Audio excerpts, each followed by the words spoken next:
کہ جب سے نام اس طرح پکارا جانے لگا کہ جس میں کوئی عزت آبرو، یعنی کہ نام مثلاً اگر شوہر کا نام زید ہے تو اس کو زید اس طرح کہہ کے بلایا جائے جیسے بیٹے کا نام زید ہو تو اس کو بلایا جا رہا ہے، اسی ہی ٹون میں، اسی ہی انداز میں، اسی ہی سٹائل میں.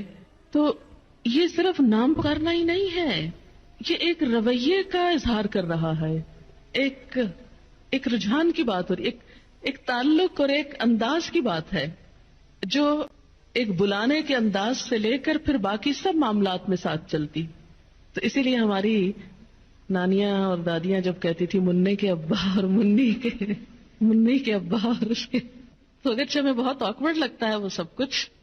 پھر ایک جنریشن تو مننے کے ابا کہتی تھی، اگلی کہتی صاحب کا ساتھ نام لگاتی تھی، شوہر کے نام کے ساتھ صاحب. اب اگلی جنریشن نے صاحب بھی اڑا دیا، اور معلوم نہیں آئندہ کیا ہونے والا ہے. ہو سکتا ہے نک نیم سے پکارا جانے لگے، اور شاید پکارا بھی جاتا ہو. ٹھیک ہے، اگر آپس میں فرینکنیس ہے تو کوئی حرج نہیں نام لینے میں. آپ کو پتہ ہے کہ حضرت عائشہ جب حضور سے ناراض ہوتی تھی تو کیا کہتی تھی، کیسے پکارتی تھی ان کو؟ صحیح حدیث کے الفاظ مجھے یاد نہیں. آپ صلی اللہ علیہ وسلم نے ایک دفعہ فرمایا کہ عائشہ جب تم مجھ سے ناراض ہوتی تو مجھے پتہ چل جاتا ہے کیونکہ تم کہتی ہو ابراہیم کے رب کی قسم. یہ کہنے کی بجائے کہ محمد کے رب کی قسم کہتے ابراہیم کے رب کی قسم، یعنی پھر تم میرا نام لینے کی بجائے حضرت ابراہیم کا نام لے. تو یہ ہے کہ نام لینے میں حرج نہیں، کوئی حرج نہیں اگر نام سے پکارا جا رہا ہے، لیکن تو اور تم نہ کہیں.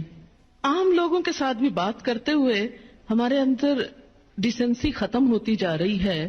آپ دیکھیں کہ اگر ہم اپنی کسی دوست کو بھی تو کہیں تو کہتے ہیں بہت فرینکنیس کی علامت ہے، لیکن مجھے تو کبھی ایسی فرینکنیس اچھی نہیں لگی کہ جس میں انسان بدتمیزی پہ اتر آئے اور تو اور تم کہنے لگے.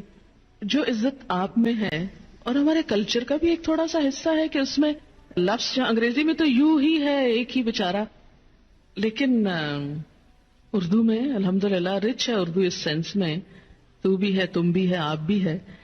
تو ایک اچھے لفظ کا انتخاب کر لے، اور جب اللہ نے ایک درجہ زیادہ دے دیا تو عزت کا لفظ بولنے میں نقصان کچھ بھی نہیں ہوگا.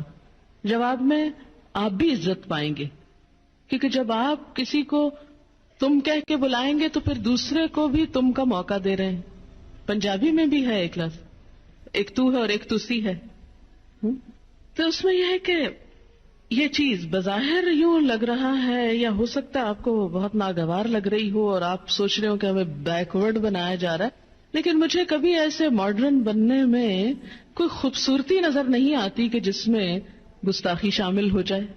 گستاخ ہونا ہی کیا ماڈرن ہونا ہے؟ کیا بدتمیزی کرنا ہی کانفیڈنس کا نام ہے؟ ویڈیو کے نیچے سبسکرائب کے بٹن پہ کلک کریں، بیل کے آئیکن پہ کلک کیجئے تاکہ ہر نئی ویڈیو کی نوٹیفکیشن